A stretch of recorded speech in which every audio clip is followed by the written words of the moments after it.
pretty global. And my role at Mighty Bear Games is finance and partnerships, which is, as you might expect, two jobs. I do a lot of the internal budgeting and planning on the finance side. I also do the external finance side of things. So that would include investor relations and naturally fundraising as and when the time comes. And then on the partnership side, I do a lot of biz dev, growth, and marketing all rolled up in one. And so, Ryan invited me to chat a little bit more about fundraising. In full disclosure, I have not done a fundraise for nice, Asif. In full disclosure, I have not done a full raise for Mighty Bear Games, but I did spend 5 years before this at a company called Galaxy. I'm not sure if you guys have heard of it. It is a crypto merchant bank based out of New York with a billionaire founder, Mike Novogratz. And over there, I spent a lot of time on the finance side of things. So I was in VC, and I shifted over to do some of the corporate development and internal M&A. And then in my last 2 years there, I was an investment banker, helping companies fundraise and also do M&A, mergers and acquisitions. And they wanted me to basically start up the investment banking arm because I had spent time before that at Barclays in the investment banking division.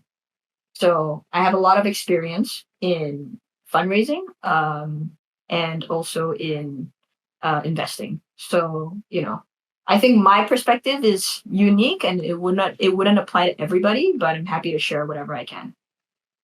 Boom. Man, that's a heck of a track record. What is this over the course of? This is like over the course of just a couple of years too, ain't it? Yeah, I did a couple of years at Barclays and then I did 5 years at Galaxy. I joined in 2018, right after Bitcoin dumped, and then been through a couple of cycles. And then I left to join Mighty Bear at the end of last year. Boom. Very cool. Yeah. All right. So one thing I'm looking forward to this in this particular session is Teri's very no BS. So, you're going to get the straight answers, which is going to be refreshing and awesome. But also might sting a little bit. It's possible. So, yeah. I guess why don't we start with this? And by the way, anyone, if you have any questions, feel free to drop them and I'll ask them. If not, I'll just kind of keep rolling on questions.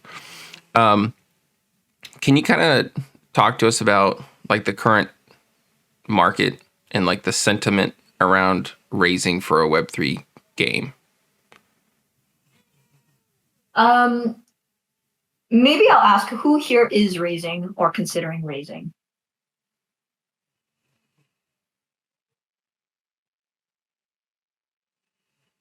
Wow, okay.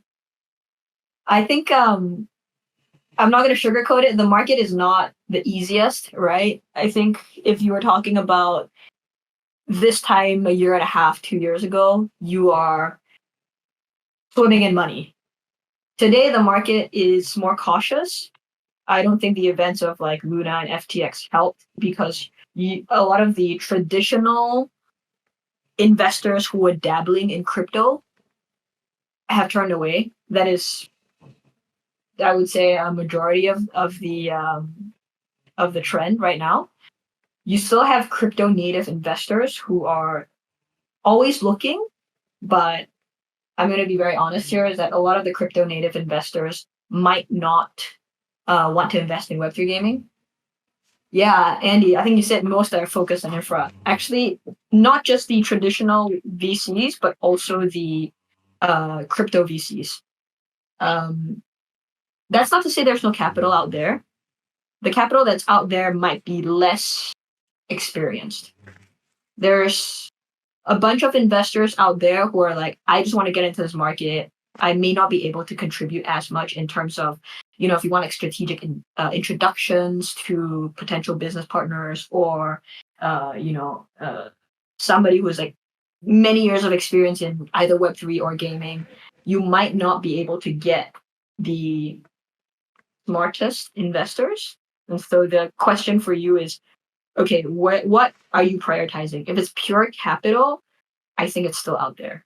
But if you don't need capital, but you really need a smart strategic partner, then you have to spend most of your time working your way up to getting that person, and not just like taking any money that you have, even though it might be like, quote unquote thrown at you. So it's yeah, go ahead. I was gonna say, can you expand on that last part a little bit, like working your way up to like your ideal VC? Like, what is like for a lot of folks, they don't have the network yet, and so it's like chicken or the egg type situation. I guess any best practices you've seen there? So when I say working your way up, this is aside. We'll talk about how to get there, but working your way up is like really spending a lot of time getting buy-in from a decision maker. I think the most important thing is you need to be talking to a decision maker, because there are a bunch of VCs that have analysts that will spend like so much time with you, and at the end of the day, they're like, all right, let me send it out to my partner, and the partner looks at it for 5 minutes, like, nah, but you just wasted like 2 months on that person. Mm. So that's one. I think that if you have a strong partner, it matters less what the VC is, because there's some VCs that are like notably bad, but they are good individuals at the company. So you want to get the advice and the input of that smart person, although you do run the risk of what if that person leaves the company, right? That's a bit of a trade-off that you kind of have to make. But I would rather have a smart person at a not so good VC than to have like an average person at, maybe it's a brand name, not brand name, but like average name, like okay VC. I would say that if you have like a super brand name VC, to be honest, if the talent is good everywhere, if you had a change of partner, it's actually going to be okay. But I would optimize for the person. So Hangry had a great question here. Yes. So most are focused on infra. Yeah, I think that's fair. Question for us is around a blend of angels and VCs. Do you have any experience in a blended raise of this nature? And then ideal number of VCs on cap table. Keep going, Hangry. This is the stuff that we haven't encountered these questions before. So keep going as many as you got. That's a great question. Honestly, there's no ideal number of VCs. It is, I would say keep it to like under 5 if you are raising a small round. This is because when you have VCs, you likely have to manage them a lot. And so there's only that many people you can manage. And then when it comes to angels, most of the time they don't really dabble in your business as much. They don't have the ability to make as much decision making as potentially VCs. But what I would optimize for is not like, hey, X number of VCs on the cap table.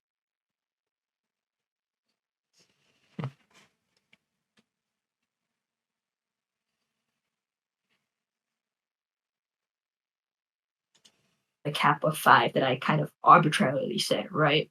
But if at the end of the day there's only one very strong VC, but you think they can take you to the moon, then yeah, figure like allocate the right size to that VC. So that's the other thing. It's not just the number, but also the sizing, right? You want your most invested VCs to have a big portion of the round as well. And as for angels, I think when I think about angels, I think they're just there to fill up the round.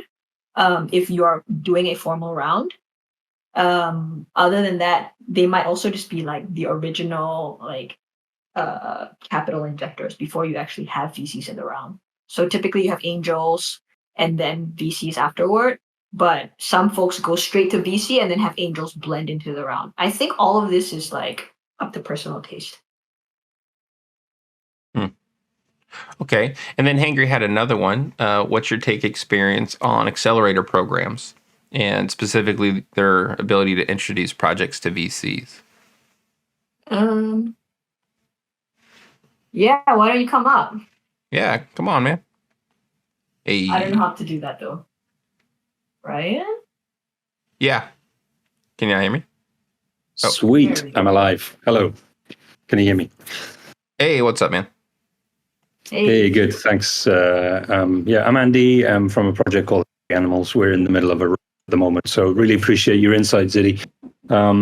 It's an interesting one because when you're building sort of a open world RPG game, right, and you're going at a pre-seed round, right? So this is just that initial scoping for, let's say, level 1 alpha. So level 1 alpha, fully fleshed out, fully textured, rendered. The beautiful thing to tease.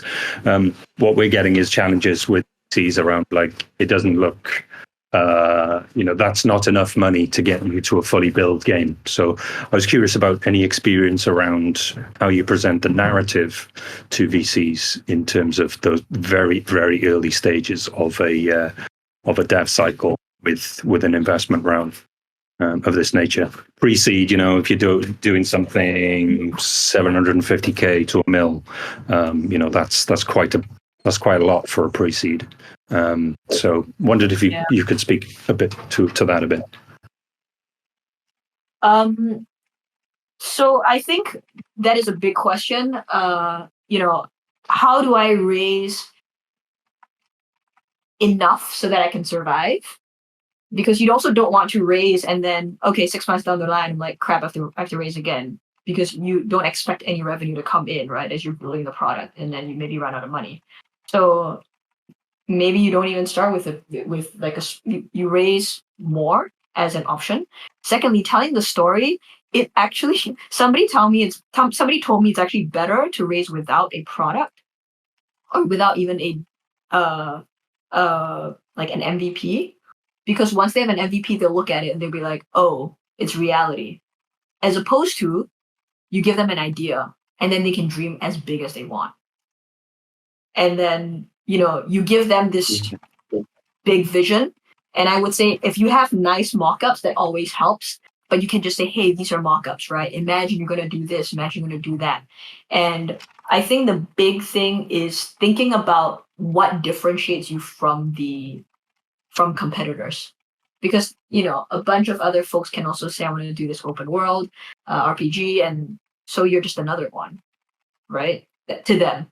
So you need to think, okay, why would you, why would they invest in you versus, RPG A, B, C? What's the angle here? Yeah. Yeah, that's a really solid route. Yeah. We get in that advice really in terms of we need to see what you're building in order for us to validate or invest in that idea or that concept. So very interesting to hear your take on that as well. Has your team been around together for a bit, or are you a brand new company that you've put together? Myself, I've been around for 20 years in the creative sector. So, proof track record in terms of brand IP creation, tech innovation and the visual aspect of it with a scaled and sold an animation company. So the accolade there is fine. From a from a sort of a Unity dev team building side of things, we're fresh. There's four MA graduates and one specialist. So in terms of proof of pudding of product that's out there in the marketplace, on the iOS, on the App Store or Switch and stuff, we're completely fresh on that front. So I get both sides of the argument. Yeah.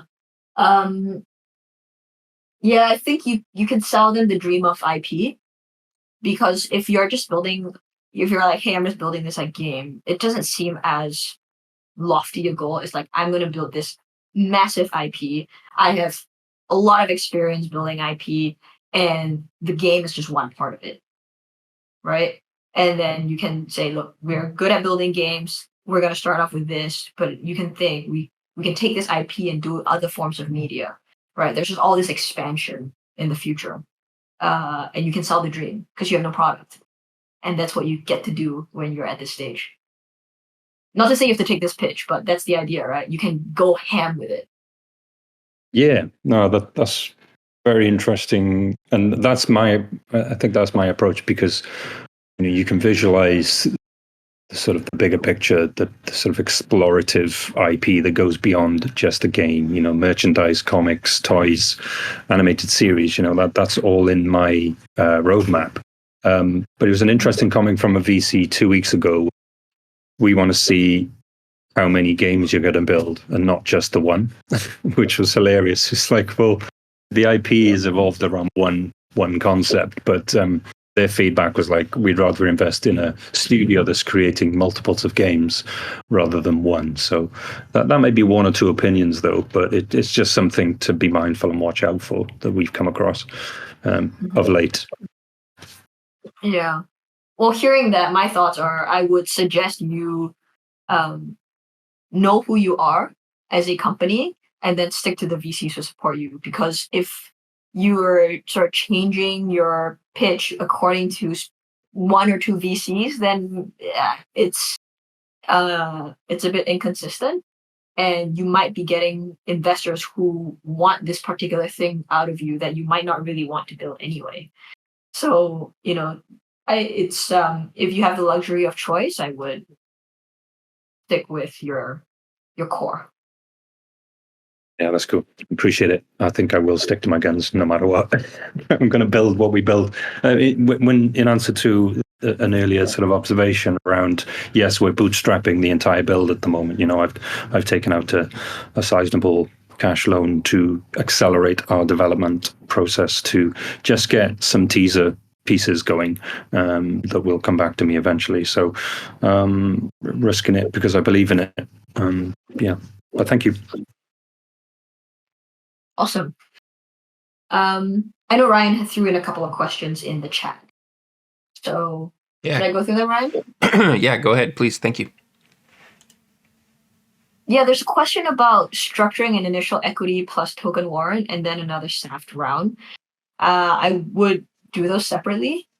You wouldn't structure an equity round with a SAFT round together. The valuations are don't have to be the same between equity and token. I would say that if you can get away with not issuing a token warrant, you should, because why give up more stuff that you can potentially raise more capital on later? Raising on a token is some next level stuff that like Web3 has come up with, right? Because you're not giving any equity away, and yet you just created money out of nowhere effectively. But it's a very useful toolbox to have. So if you can keep that for later on in your company's journey, I would keep it for later. Of course, if you're talking to more Web3 native folks, they might ask you, right? Hey, let's structure as equity plus token warrant. Then, just depending on your investors, you might have to give that up. But if you can, try not to. And then on the SAFT round,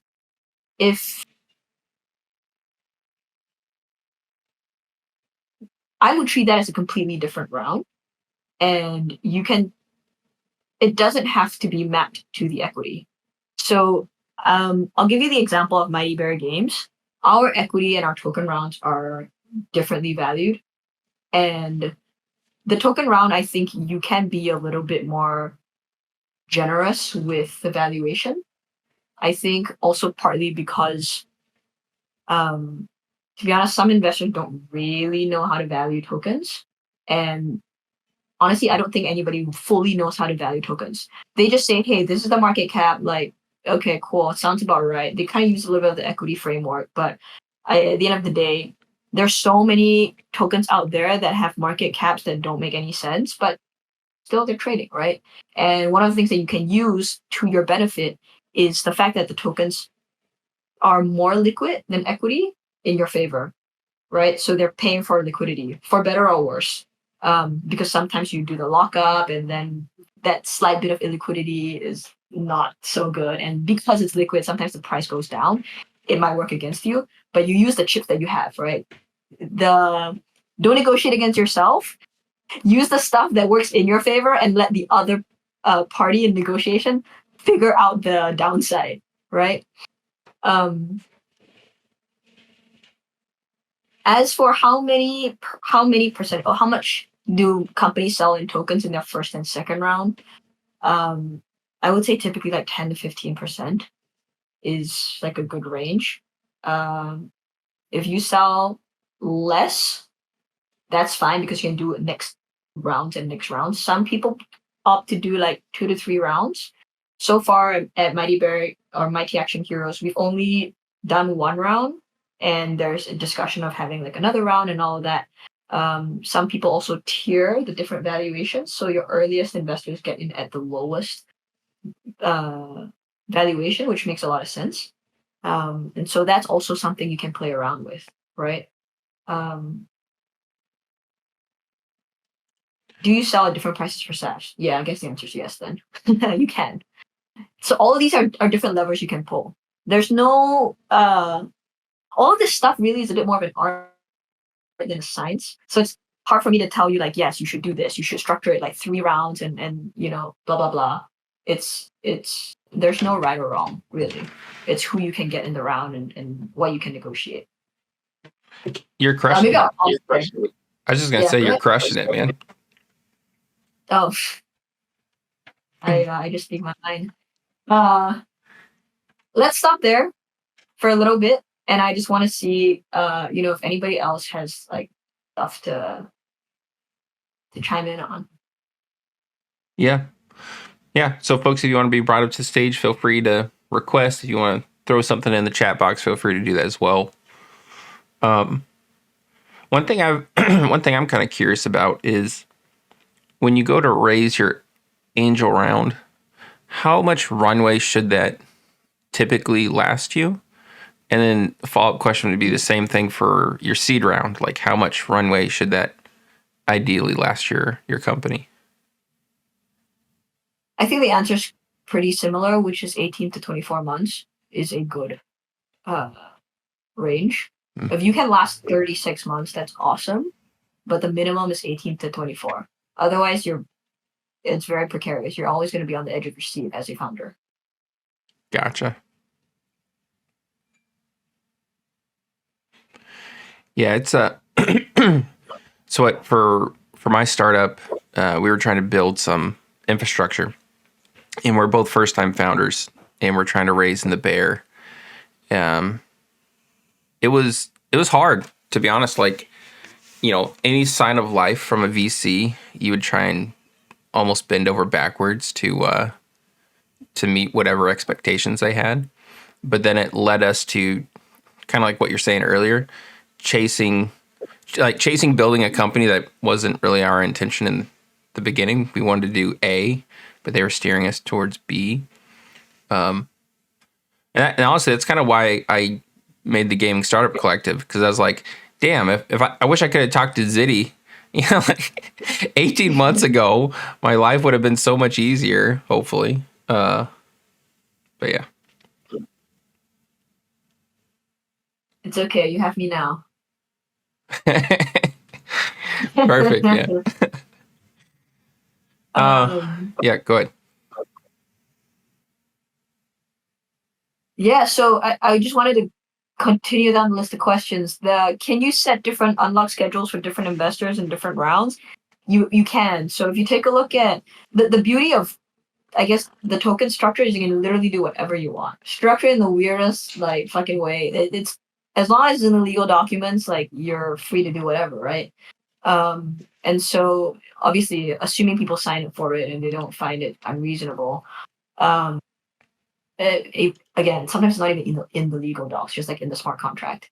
So if I'm not wrong, Memeland's recent token round had different unlock schedules for different investors.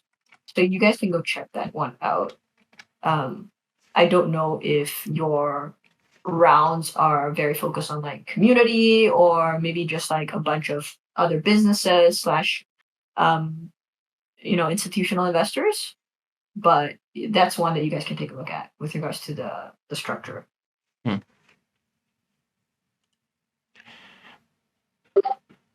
So I dropped another question in there, which what models do you recommend founders use when they create valuations for their company? I think we try to use like the Merkle method or something like that. But I guess any best practices there? Are you talking about equity or are you talking about tokens? Equity, but now you have me curious in tokens, if I'm being honest. Yeah, I think equity and tokens. The answer for both really is to take a look at comparables, because at the end of the day, when you're so early, there's not much. There's not much to value you on. Like, what am I going to do? A multiple on revenue, which is 0. You know what I mean? I think that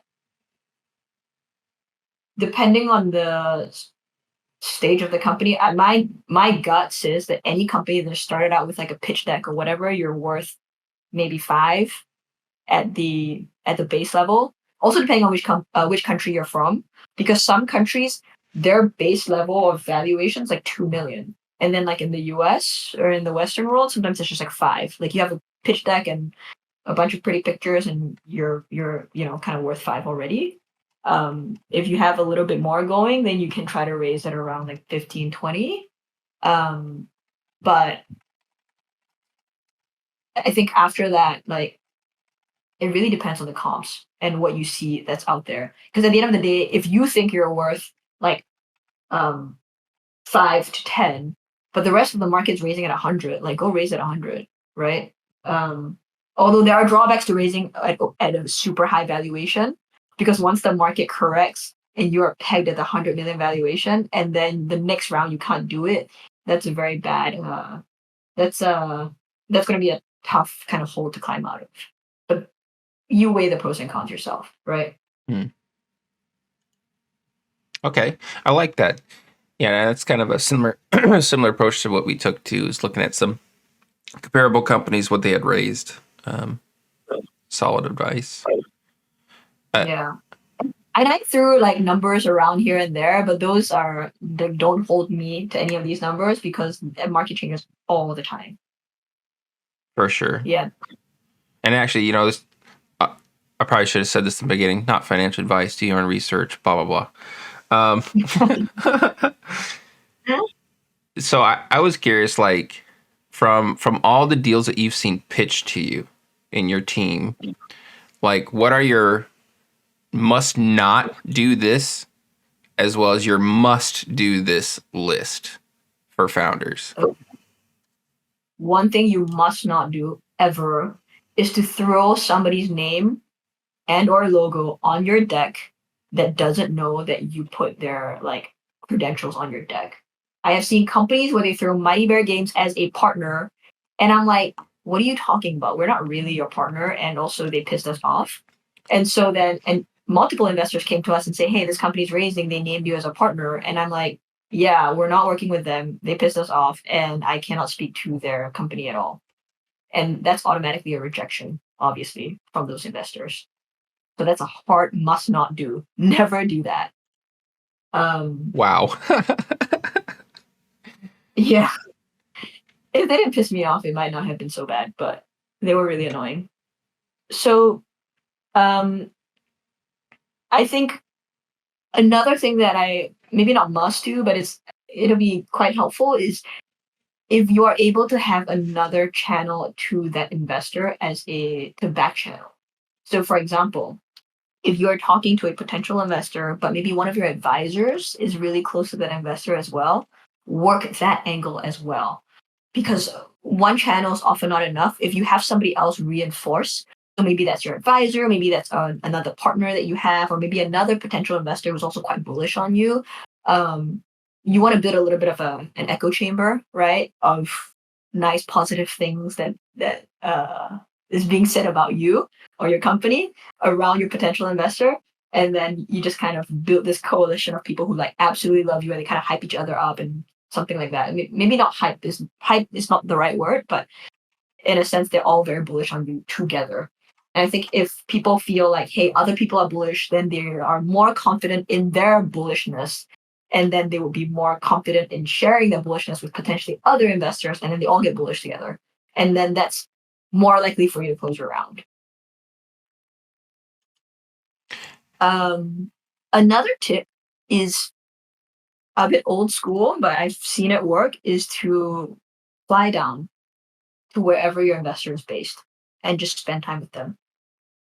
I think we've spent a lot of time online and it's worked so far, but nothing says like, hey, I'm really serious about this stuff than flying down to meet with somebody. I wouldn't do it too early in the conversation because that just seems and smells desperate. But I would say at the mid to end side, when you're like, all right, I'm quite serious about this. Like, hey, I would, if we're really gonna do this, let's chat, meet in person, and like get to know you really well. Because at the end of the day, think of this like a marriage, right? Like you're gonna be spending a lot of time with these people, and they're gonna be, quote unquote, in bed with your business, and so you want to really make sure they're the right people. This is a great list. And what's cool about it is, so we've had, I don't know, half a dozen different calls from VCs, some from founders who've raised. Like we had the folks from, we had Cam from Pixian, I guess the week before. Anyhow, a lot of things you're saying we haven't heard yet or before. So it's super cool to be like coloring in any potential gaps. Yeah, maybe everything I'm saying is wrong. But you say it confidently, so we don't notice. Exactly. Well, I do want to answer a question that Building Dwarf sent. The question is it a thing to plan to hire manpower and specialists in the funding budget? Absolutely, you should do that. It shows foresight and you know what you're doing with the money.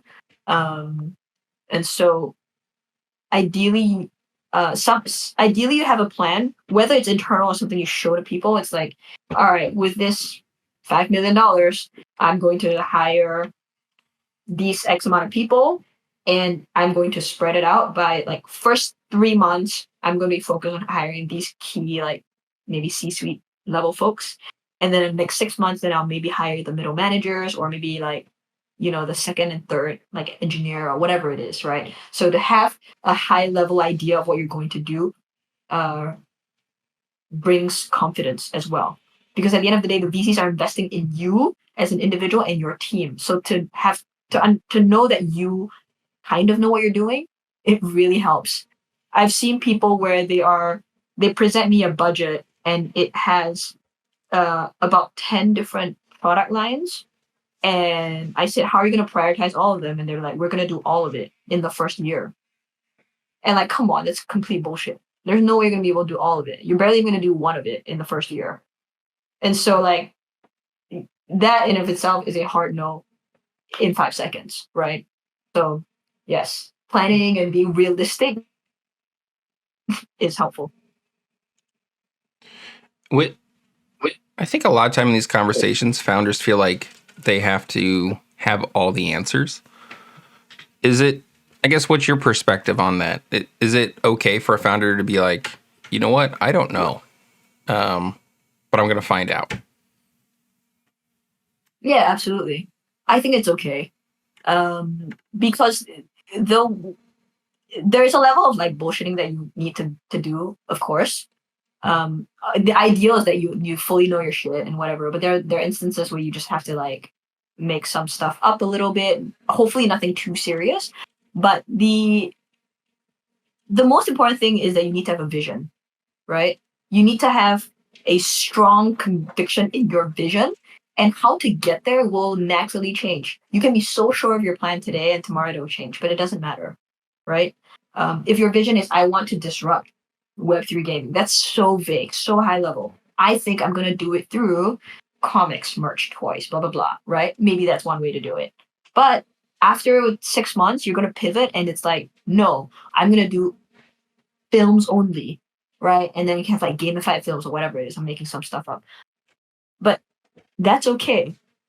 The VCs are investing in you to be able to figure out that vision. How you actually get there matters less.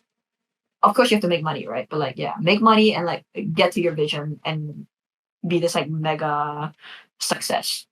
I don't have exact stories, but I'm pretty sure most of the big companies today are so much different from what they initially planned to do. But it is your flexibility and how nimble you are as a team and as a founder to be successful, whatever it takes. Crushing it. All right. Hangry had another one. Product lines. That's a good one. So we're planning comics, merch, toys, games, and animated series. How much do we curb that enthusiasm on a VC pitch, but still explaining the vision at the same time? Beachhead being the game, obviously. Yeah.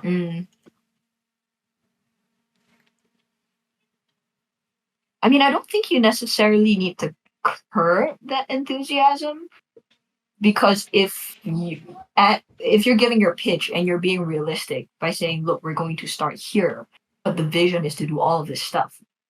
The VCs love enthusiasm, so I don't want to tell you to curb it. But if you make it sound like you're going to do all this stuff very quickly and you're not going to succeed if you don't do all of it, then yeah, maybe I think it's more the how realistic it is that turns VCs off.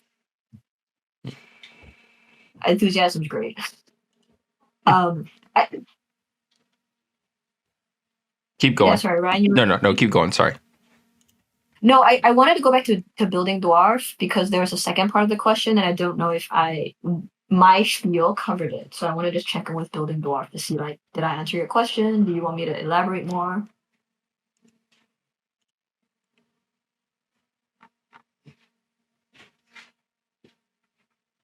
That was great. Thanks. Okay. Yeah, feel free to just like chime in if I'm like going past your question and maybe not even answering the question. It is totally okay to have future plans for hiring. Yes. You just have to budget for it as you're raising. And okay, let's go back to Grassel.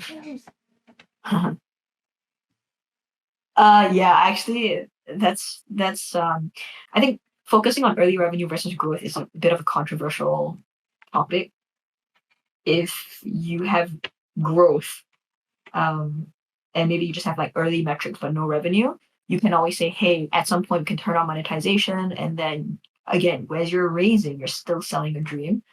But then if you have revenue and your revenue is like $2 and they're like, okay, I guess since you started monetizing and you only have $2, like you're screwed, right? I'm gonna value you based on that $2.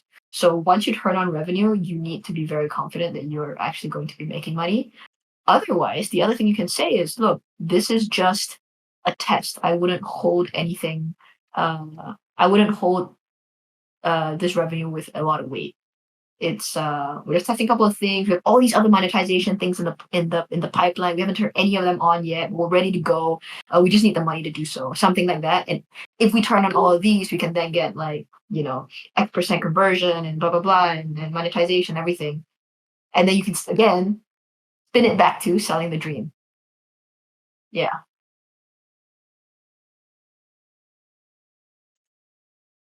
I mean, again, I think it's just like it really is an art, and maybe art is like one of those things you can't get better at until you make a whole bunch of terrible art.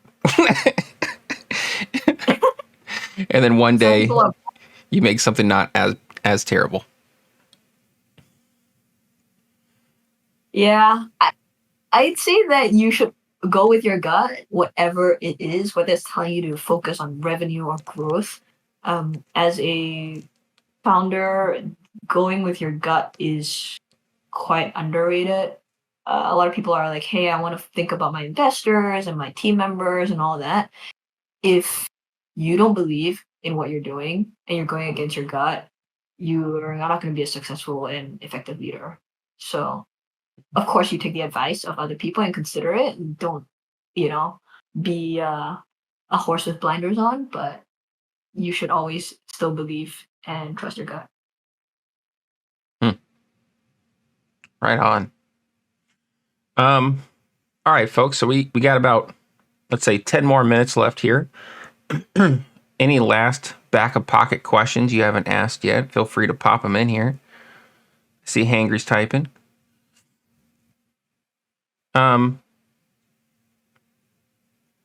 When it comes to tokens in particular, I've heard that having the same vesting and cliff schedule aligned from the advisors, the angels, the seed investors, and the team is a smart way to go. That way everybody's like in alignment and you don't have to worry about like who's gonna rug who. But I also heard that like maybe 2 years ago during the bull.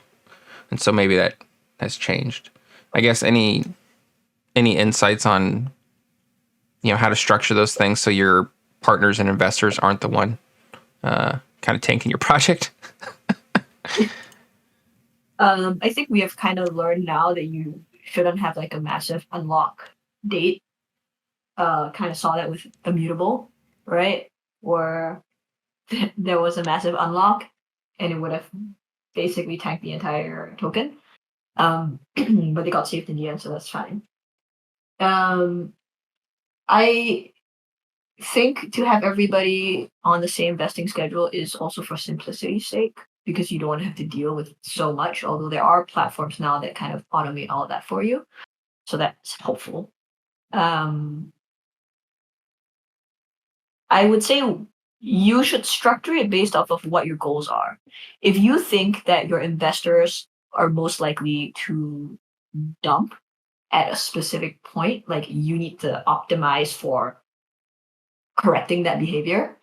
Similarly, if you think like your community doesn't have are more likely to be holders or whatever, then you can maybe incentivize them a bit more. Like it's all very subjective, and the key question to how you structure all of it is what is everybody's motivation and what are the expected course of action at each point of vesting, and what do you have to do in order to prevent that from a structural perspective, especially if the incentive is to dump.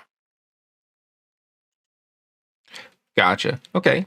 So just like most things, it sounds like just having like a strategy and a plan for how each of these things are structured and how they could likely fall, so you're prepared. Makes sense. Yeah, and you can come up with like small little like marketing campaigns where, hey, if at this potential unlock date you like do something special with it, you might get a bonus, so that everybody's like incentivized to go like lock it in for yet another year or whatever it is. Like it can be little things like that, but you have to be prepared for it. Do not let at any point the project go out of control, because sometimes you can't get it back, and that's happened to a lot of people. But sometimes again, it's out of your control that it even happens, so that's tough. For sure. Yeah, it's easier said than done though. So don't be too hard on yourself there. I want to answer Hangry's question, unless there's anything else I should answer ahead of that. Yeah, if you don't mind, let me read it out, and then, because I kind of cut up the best parts of these into little short snippets. Okay. So let's see here. So Hangry, Butter Royale is a big inspiration for us. Nice one. Removal from the Apple Arcade, opting to go to Web3. What was the transition like for your team in terms of narrative for future investments? I hope I have that right. Obviously won't be offended if this is off topic. No, nothing's off topic. I think so we were working on mobile games and we were working with Apple Arcade. There was 2 games, Butter Royale and another one called Disney Millie Mania.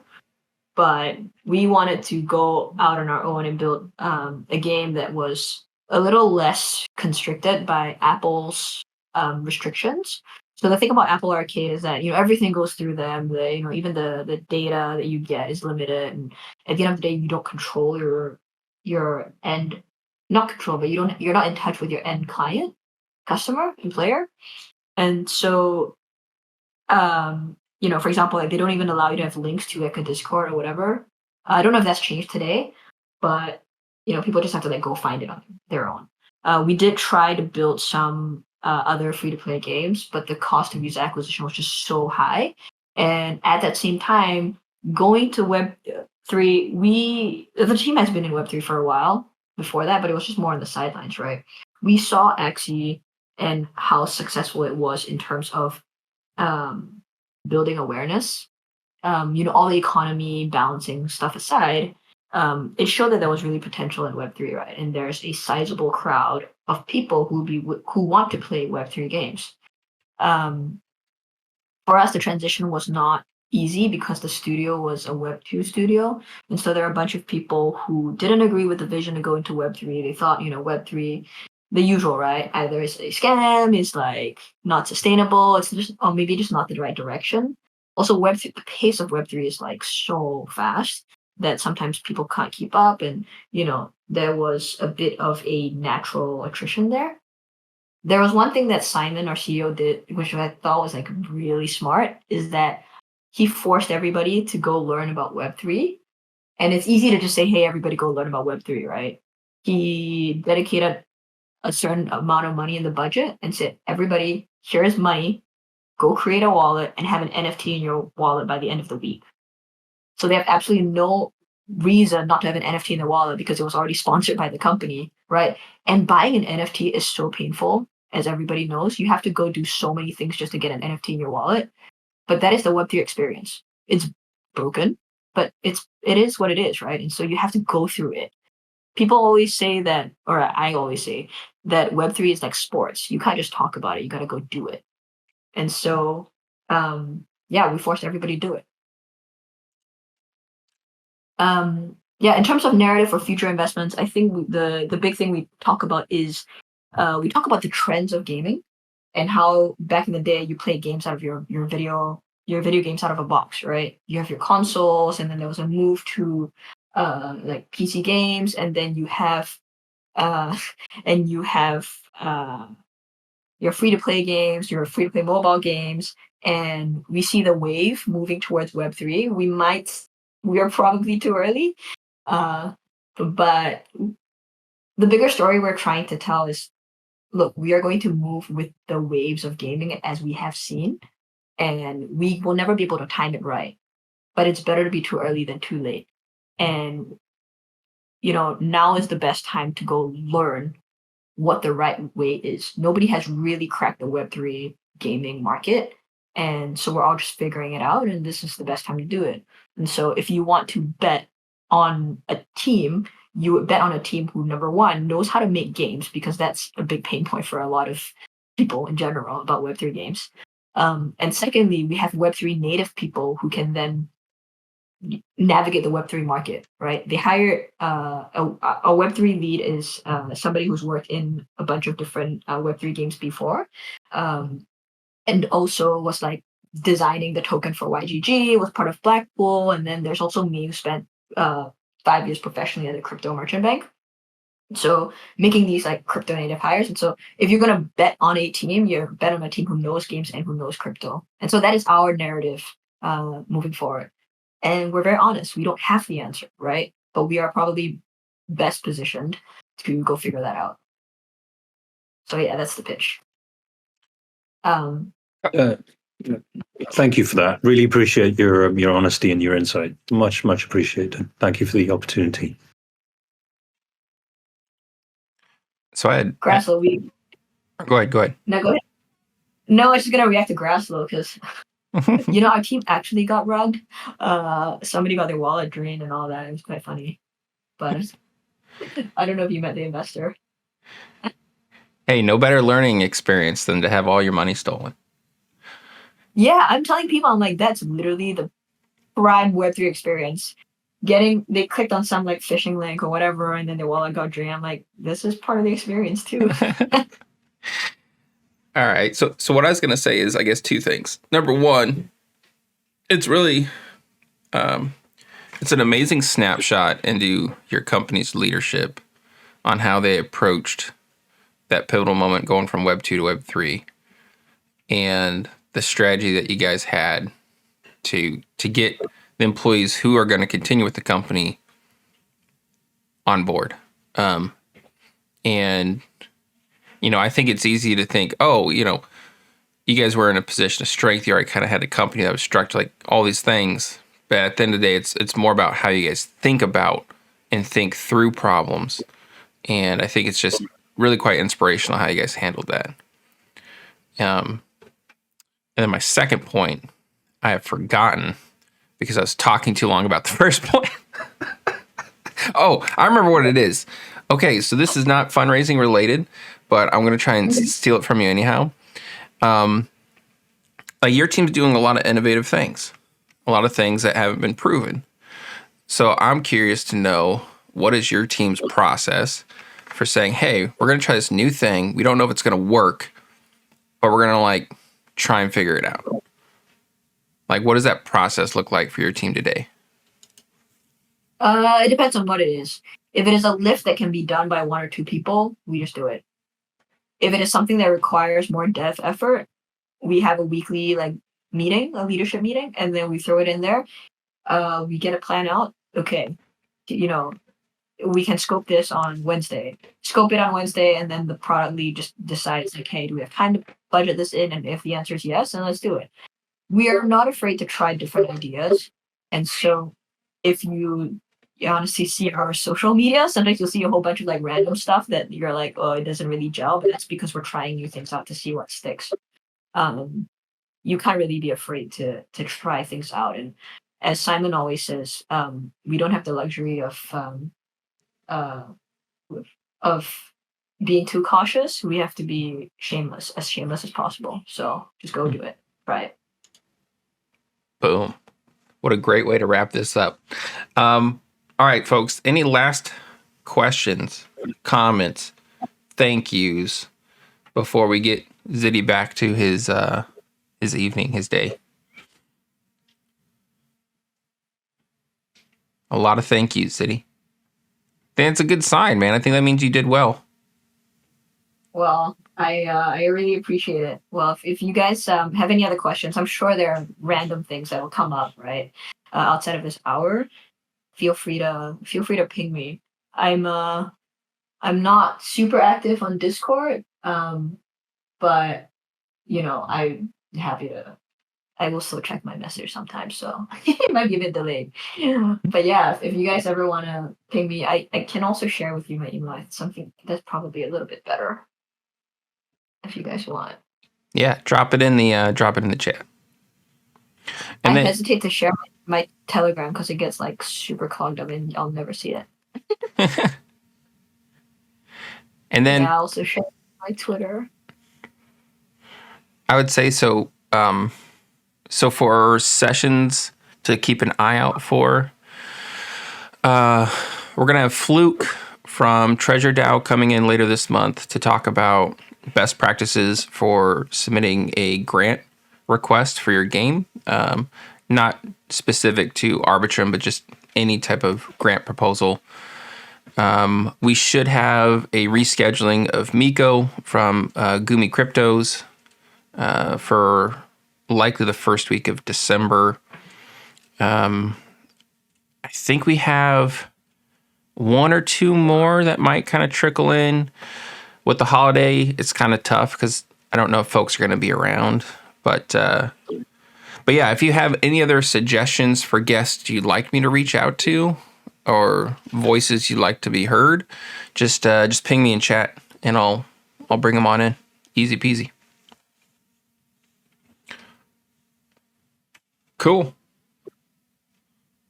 Make it 1,000. We're gonna get you 1,000 followers right here, man. Got you sorted. Oh man, I really underutilized my Twitter. I should do it a lot more, but I'd rather spend time talking to you guys than to. There we go. In any case, you guys have been awesome. Thank you so much for inviting me. I am always available to be helpful. And if I don't reply, please just ping me again. It's not malicious. I just sometimes have too much things going on. For sure, man. And thank you again for coming in and sharing this conversation with us. Really appreciate it. All right. Thank you all so much. All right, everyone. Take it easy. Peace.